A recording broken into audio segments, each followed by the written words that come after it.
Buenos días, buenas tardes, buenas noches. Soy el doctor Sebastián Jaimovich, soy miembro titular del Colegio Argentino de Neurocirujanos, miembro titular de la Asociación Argentina de Neurocirugía, pertenezco a la comisión directiva de la Sociedad Argentina de Neurocirugía Pediátrica y soy miembro activo de las sociedades internacionales de neurocirugía pediátrica y de la Sociedad Internacional de Neuroendoscopía. En este momento vamos a hablar de los tumores cerebrales en pediatría.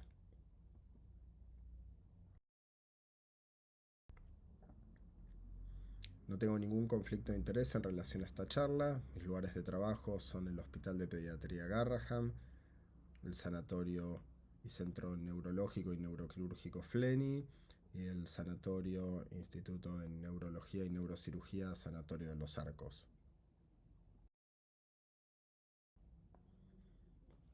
Es muy importante entender que el paciente pediátrico no es un adulto pequeño. Tenemos antecedentes maternos del embarazo, la prevalencia en patología, el examen semiológico dirigido según la edad, que hacen que podamos diferenciarlo entre la población pediátrica y la población adulta. Y por sobre todo en la patología que nos compete, la mayor adaptabilidad de la hipertensión endocraniana y la plasticidad neuronal y recuperación en la población pediátrica.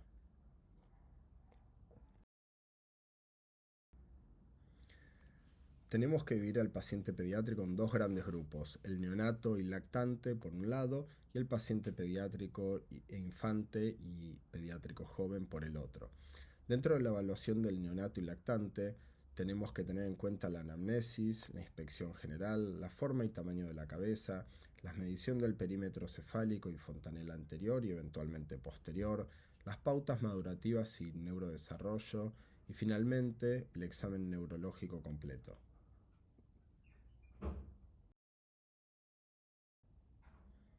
Dentro de la anamnesis, la historia familiar y los antecedentes maternos, la edad exacta en días, edad gestacional en nacimiento, los eventos durante la gestación, eventos durante el parto, pero sobre todo en el caso de la patología que nos compete, la evaluación perinatal, la tendencia al sueño, irritabilidad, conducta ante los alimentos, episodios convulsivos y otros.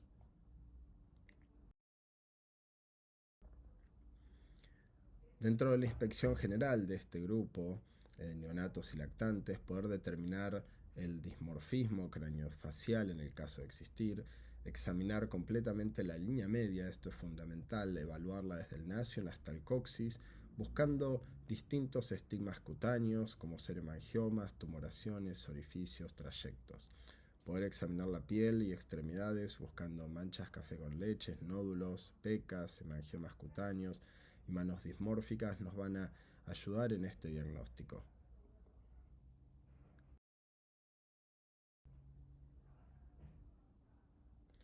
En relación a la forma y tamaño de la cabeza, tenemos que evaluar las anormalidades en dicha forma, si presenta craniosinostosis real, posicional, hundimientos, malformaciones craneales y registrar también el perímetro craneal. En los primeros años de vida, la tendencia de crecimiento y la permanencia o no de fontanelas y suturas.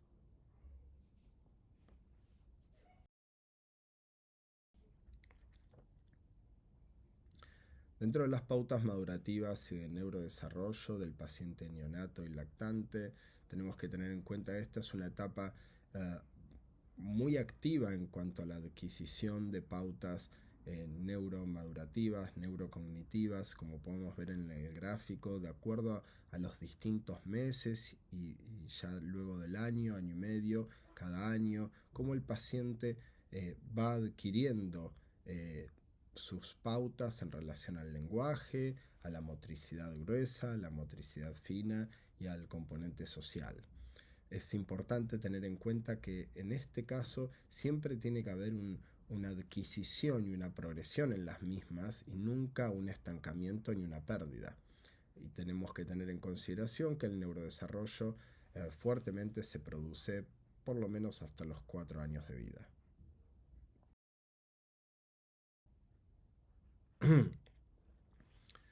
Dentro del examen neurológico, el estado de conciencia, que el paciente esté vigil, que tenga un llanto, que no sea débil, que sea vigoroso, su apertura ocular, la respuesta ante estímulos, así como también la evaluación de los distintos pares craneales. El primer par es difícil de evaluar en estos casos, pero el segundo par, mediante fundoscopía y reacción pupilar a la luz, podemos evaluarlos, así como también el tercero, cuarto y sexto, los movimientos oculares externos, el quinto, con la evaluación del reflejo corneano y la sensibilidad en narina, el séptimo, con la mímica facial, el octavo, desde la semana 28 el neonato responde ante el sonido con párpados o sobresaltos, así que también podemos evaluarlo. El noveno y décimo, el reflejo nauseoso y la evaluación de la elevación del paladar durante el llanto, con la succión correcta, el funcionamiento de los pares 5, 7, 9, 10 y 12 puede ser evaluada en esta situación. El doceavo par también se evalúa con la simetría lingual. Dentro de la evaluación motora podemos evaluar la postura tanto en reposo como en movimiento, las masas musculares, el tono, que la fuerza sea simétrica y el vencimiento ante la gravedad. La sensibilidad puede ser evaluada mediante la respuesta al estímulo doloroso suave en todos sus miembros.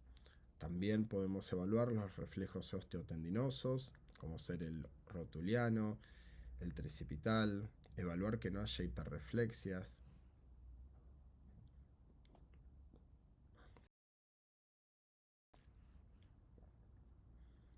Y dentro de la evaluación del neonato y lactante tenemos que tener en cuenta el síndrome de hipertensión endocraniana.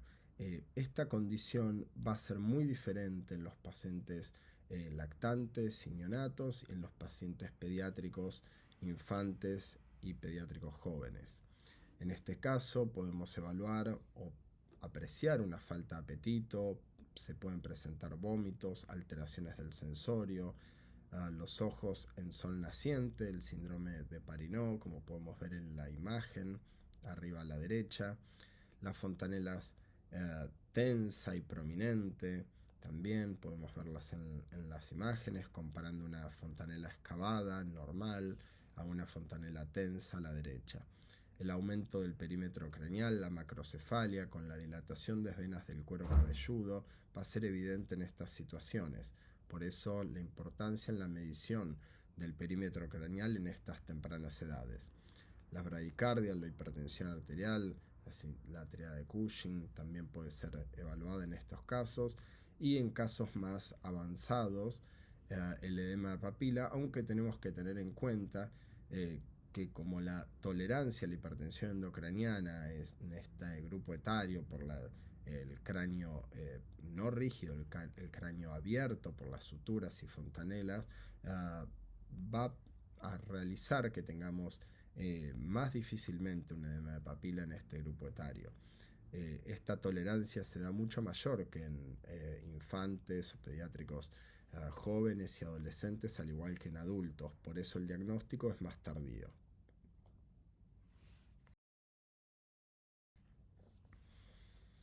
Dentro de la evaluación del infante y el niño mayor, tenemos que tener en cuenta los antecedentes completos, cómo fue su neurodesarrollo, cómo es actualmente su comportamiento escolar, las distintas escalas y evaluaciones específicas, la anamnesis y la inspección general, la forma y perímetro craneal, que esto lo podemos apreciar en patologías crónicas.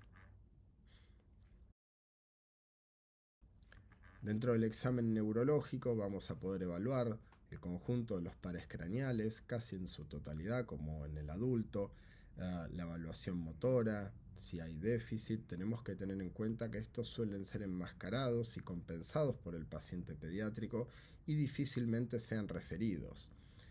Evaluar la curvatura espinal y si presenta dolor durante los movimientos.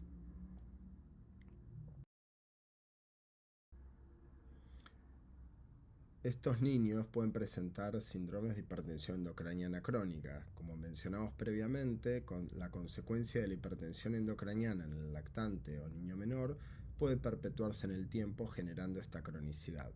Tenemos que tener en cuenta que estos pacientes tienen poca expresión de la sintomatología y ante hipertensión endocraniana puede haber una disminución de la agudeza visual con ceguera irreversible y que no sea correctamente diagnosticada.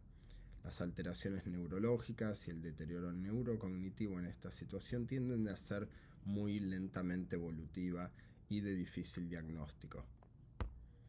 Dentro de las neurosimágenes, las radiografías de cráneo, frente y perfil nos pueden evidenciar diastasis de sutura, impresiones digitiformes craneales o silla turca vacía o adelgazamiento del espesor de la bóveda craneal. Como vamos a ver luego en los exámenes complementarios, la tomografía cerebral y la resonancia cerebral tienden a ser los estudios de preferencia.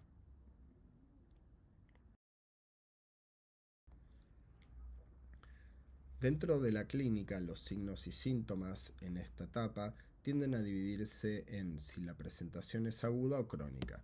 En caso de presentación aguda, las cefaleas, los vómitos, las cegueras transitorias, las parecias del sexto par, el síndrome de Parenot, como mencionamos previamente, o el deterioro rostro-caudal que lleva a coma son característicos. Dentro de los signos y síntomas crónicos, la macrocefalia, lentamente evolutiva, cefaleas, vómitos esporádicos, los trastornos de la conducta, el deterioro intelectual o el deterioro en la adquisición de pautas neurocognitivas y de desarrollo, el edema de papila o la atrofia de papila, como mencionamos previamente, paresia del sexto par, síndrome de Parenot, hemianopsias, alteraciones en la marcha, alteraciones endocrinológicas pueden ser referidas y apreciarse en esta sintomatología.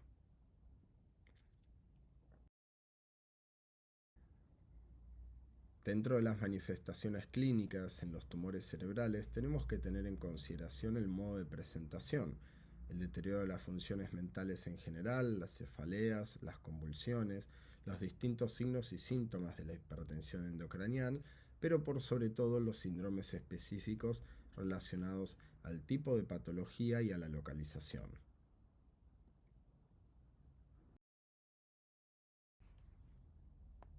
Dentro de los estudios complementarios de diagnóstico ya mencionamos las radiografías de cráneo. Tienen poca utilidad, pero nos pueden permitir en una etapa precoz de estudio evaluar las diastasis de sutura, impresiones digitiformes y deformaciones craneales.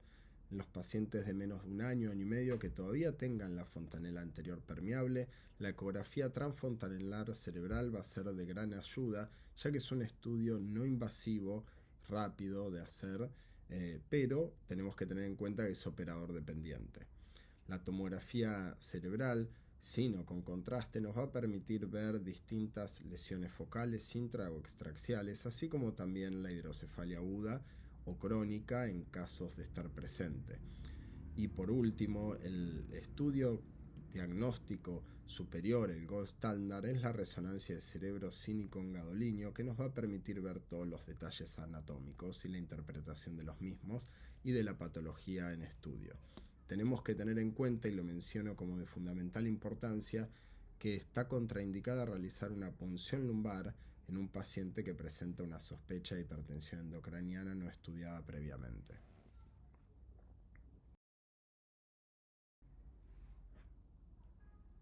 Algunas mediciones imagenológicas, tanto tomográficas como de resonancia.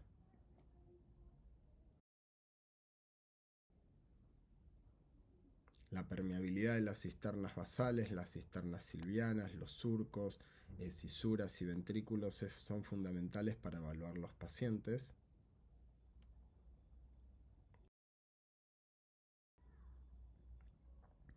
Así como también el desplazamiento de línea media o el efecto de masa, tanto producido por un hematoma como por un tumor cerebral, es fundamental para poder evaluar al paciente.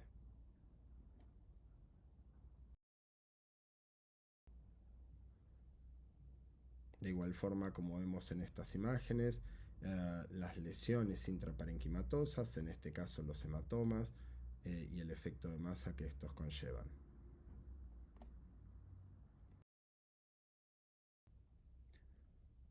Dentro de las generalidades en los tumores cerebrales en pediatría, tenemos que tener en cuenta que muchos tipos de tumores comprometen al sistema nervioso central. Algunas enfermedades adquiridas o hereditarias, como las neurofibromatosis tipo 1 y 2, son más propensas a desarrollar tumores cerebrales. Ciertos tumores tienen una localización y representación clínica también muy característica.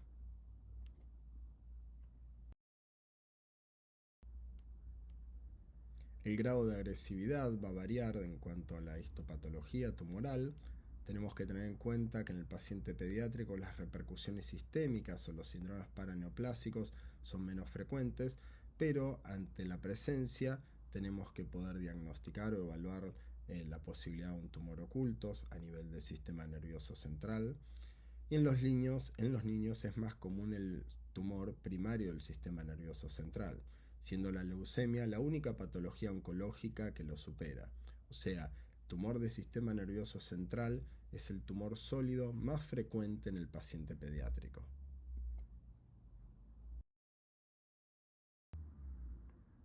Esto es en contraposición a las metástasis cerebrales, que son más frecuentes en la población adulta.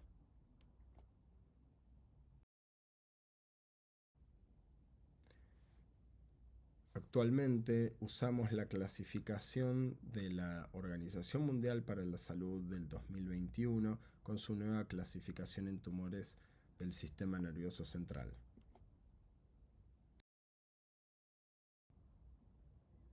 A partir del 2021 se formó esta nueva clasificación que divide los tumores del sistema nervioso central.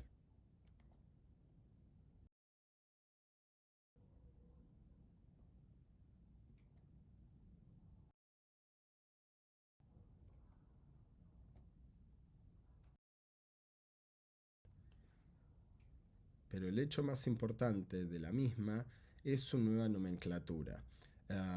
En ella, lo más importante es entender primero el diagnóstico integral, luego la clasificación histopatológica, luego el grado de agresión de la clasificación de la WHO y por último la información molecular. Esto nos permite, en base a las nuevas tecnologías de diagnóstico, hacer diagnósticos moleculares principalmente para poder luego orientar los tratamientos específicos.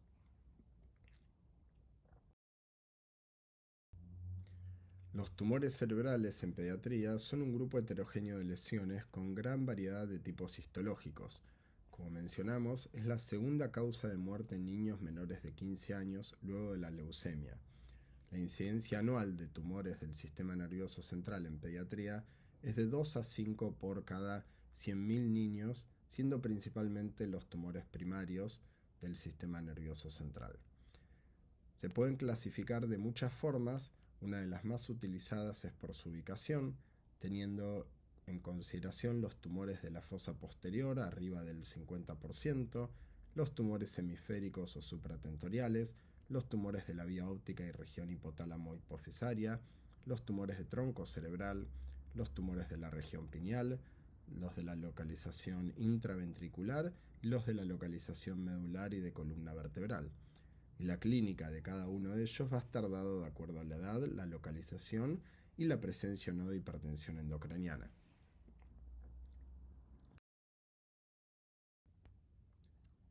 Como mencionamos, los más frecuentes en la población pediátrica son los tumores de la fosa posterior. Dentro de este grupo, los meduloblastomas son los más frecuentes, podemos verlo en la imagen arriba a la izquierda.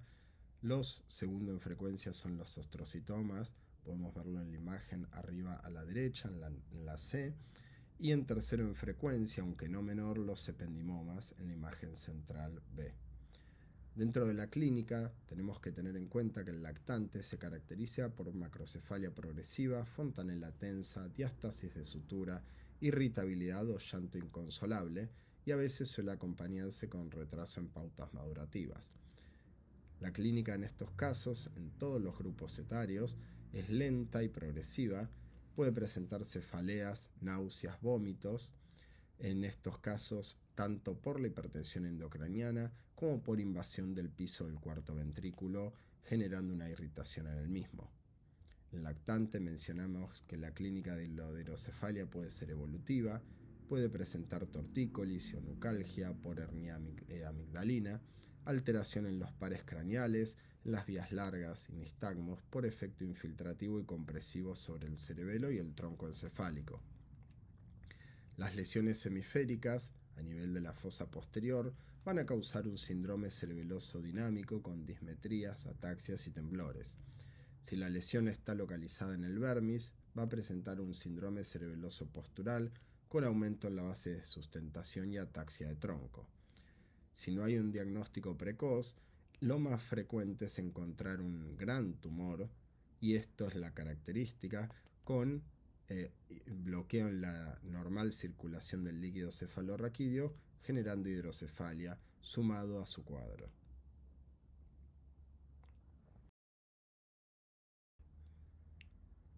Los tumores hemisféricos o supratentoriales representan un 45% de todas las neoplasias intracraneales en los niños, y los más frecuentes son los gliomas de bajo grado.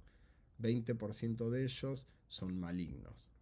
La clínica dependerá de la localización anatómica y del grado histopatológico.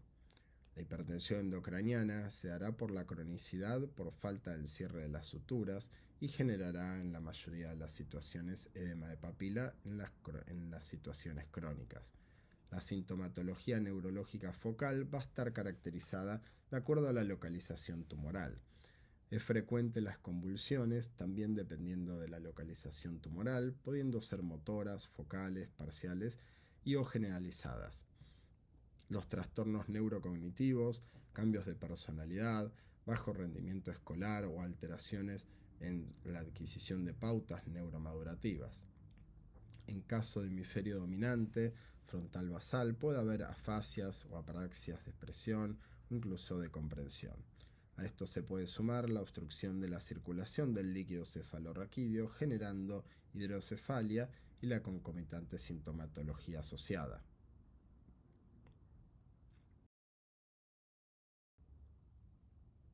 Los tumores de tronco cerebral representan entre el 10 y el 25% de las lesiones cerebrales en los niños, siendo más frecuentes los astrocitomas de bajo y alto grado. La clínica va a estar relacionada con el tipo de crecimiento y su localización. Si la localización es a nivel del tronco encefálico superior, va a presentar una sintomatología cerebelosa, sumado a hipertensión endocraniana por hidrocefalia obstructiva. En los casos de una localización a nivel del tronco encefálico inferior, la sintomatología tiende a ser de cefaleas, vómitos, como mencionamos previamente, por irritación, trastornos en la marcha, nistagmos y alteraciones de los pares craneales, principalmente sexto, séptimo y pares bajos.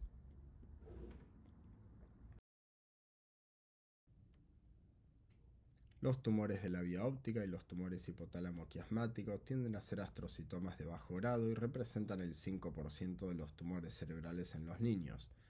Los tumores hipotálamo-hipofisarios, a diferencia más frecuentes, son los craneofaringiomas, germinomas, amartomas y tumores hipofisarios. La clínica va a estar relacionada a su localización. En el caso de los tumores de la vía óptica, va a presentar alteraciones en la agudeza visual y alteraciones por hipertensión endocraniana, en general secundario a la hidrocefalia obstructiva que generan estos casos. Los tumores en la región hipotálamo hipofisaria va a presentar trastornos endocrinológicos por déficit o hipersecreción hormonal, sumado al efecto de masa sobre el componente, pudiendo presentar o manifestarse por obesidad, pubertad precoz y diabetes insípida. También puede sumarse la alteración en la agudeza visual y principalmente en el campo visual por compresión, así como también la signo y sintomatología de hipertensión endocraniana secundario a la hidrocefalia. Como podemos ver en estas imágenes, un gran tumor en la región celar supracelar con un componente intratercer ventrículo, generando una obstrucción del normal de la normal circulación del líquido cefalorraquídeo y la hidrocefalia asociada, en este caso un craneofaringioma.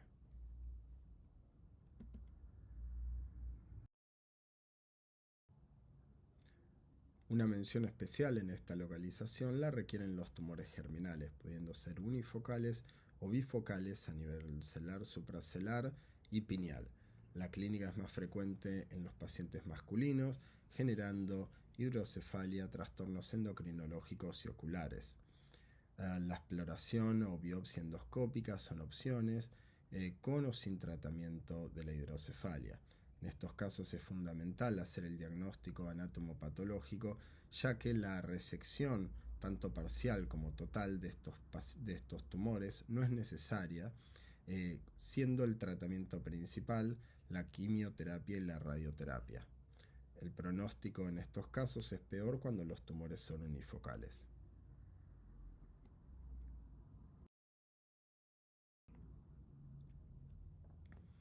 Dentro de los tratamientos globales de los tumores cerebrales en pediatría,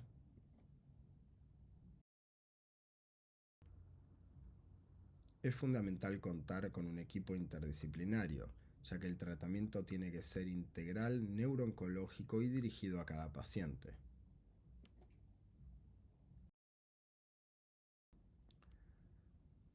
El tratamiento desde el punto de vista neuroquirúrgico se divide en dos componentes: el dirigido específicamente al tumor y el dirigido a sus complicaciones, por ejemplo la hidrocefalia.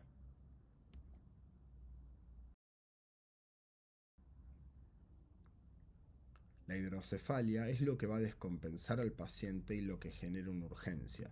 Por eso es lo principal a tratar en estos casos. La hidrocefalia va a ser la que va a generar una hipertensión endocraniana aguda, y su tratamiento es fundamental. Cuando tenemos una hidrocefalia obstructiva tumoral, la primera opción siempre es la exéresis.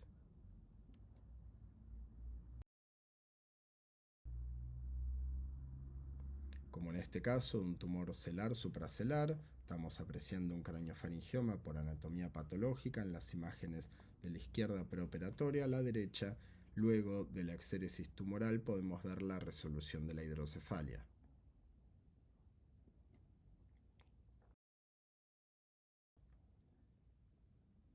Este otro caso, un tumor de la región pineal, a la izquierda las imágenes preoperatorias, luego de la exéresis completa, a la derecha podemos ver la resolución también de la hidrocefalia.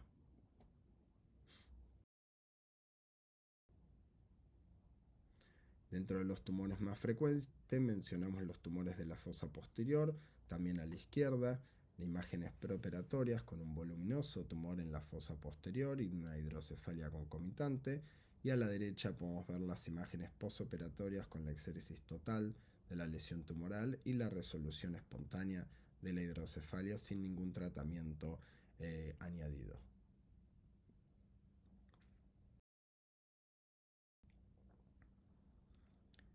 ¿Qué pasa cuando no podemos resolver la hidrocefalia mediante la exéresis tumoral, o tenemos que resolverla anteriormente a la exéresis tumoral? Aquí es donde tenemos que tratar específicamente la hidrocefalia y la vamos a dividir de acuerdo a la clasificación de la misma. Si la hidrocefalia es comunicante, o sea, por un trastorno en la reabsorción del líquido cefalorraquídeo o por un aumento en su producción, el tratamiento quirúrgico de elección es la derivación valvular del líquido cefalorraquídeo, y luego vamos a ver las distintas opciones.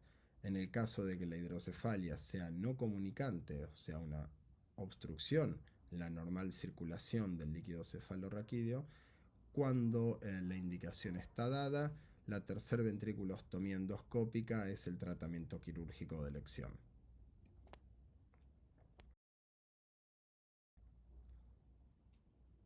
Dentro de las distintas opciones de derivaciones valvulares del líquido cefalorraquídeo, tenemos las derivaciones ventrículo-peritoneales como la más frecuente, la derivación ventrículo-atrial como la segunda en frecuencia, y luego derivaciones ya más inhabituales, las derivaciones lumboperitoneales, las derivaciones ventrículo-pleurales. Tenemos que tener en cuenta que todas estas son derivaciones extracraneales.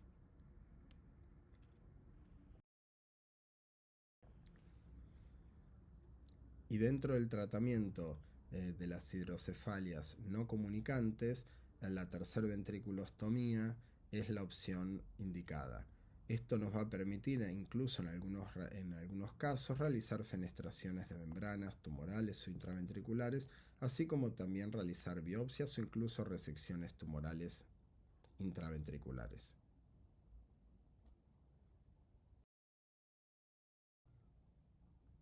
Este es el equipamiento específico que usamos para la neuroendoscopía, que se puede sumar también otras tecnologías como la neuronavegación.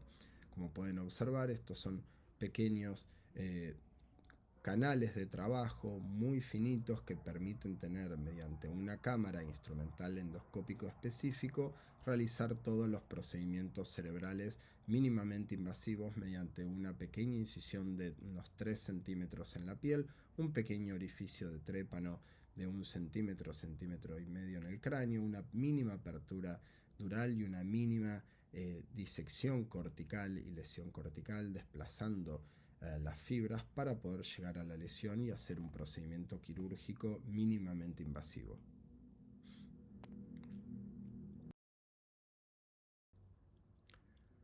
Dentro del tratamiento específico de los distintos tumores del sistema nervioso central a nivel cerebral en el paciente pediátrico, tenemos que tener en cuenta la localización del tumor, el tipo histopatológico del tumor y su compromiso, y en base a eso vamos a individualizar cada una de las distintas opciones de abordaje quirúrgico para obtener un mejor resultado.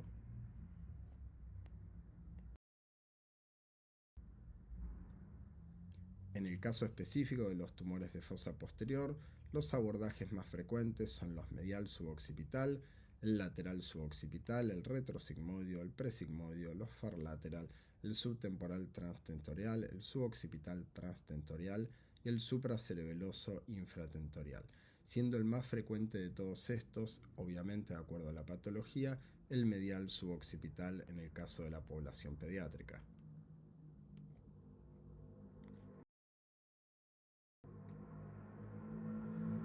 A modo de ejemplo, aquí vemos las imágenes de resonancia magnética de un tumor en la fosa posterior a nivel del vérmis inferior.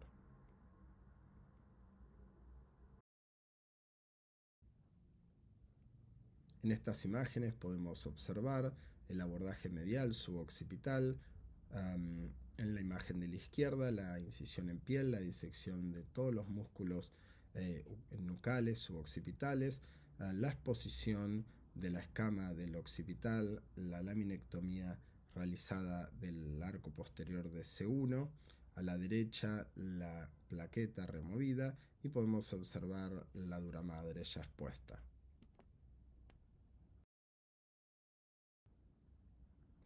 Luego de la apertura dural procedemos a la disección interhemisférica para localizar el tumor.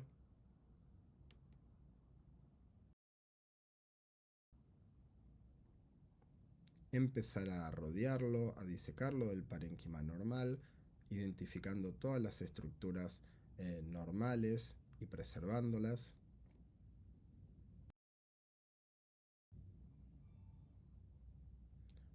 Y como podemos ver, realizar la exéresis completa tumoral. En la imagen de la derecha arriba y en la imagen inferior podemos observar la exéresis completa. Los hemisferios cerebelosos, el borde superior, la unión bulbomedular.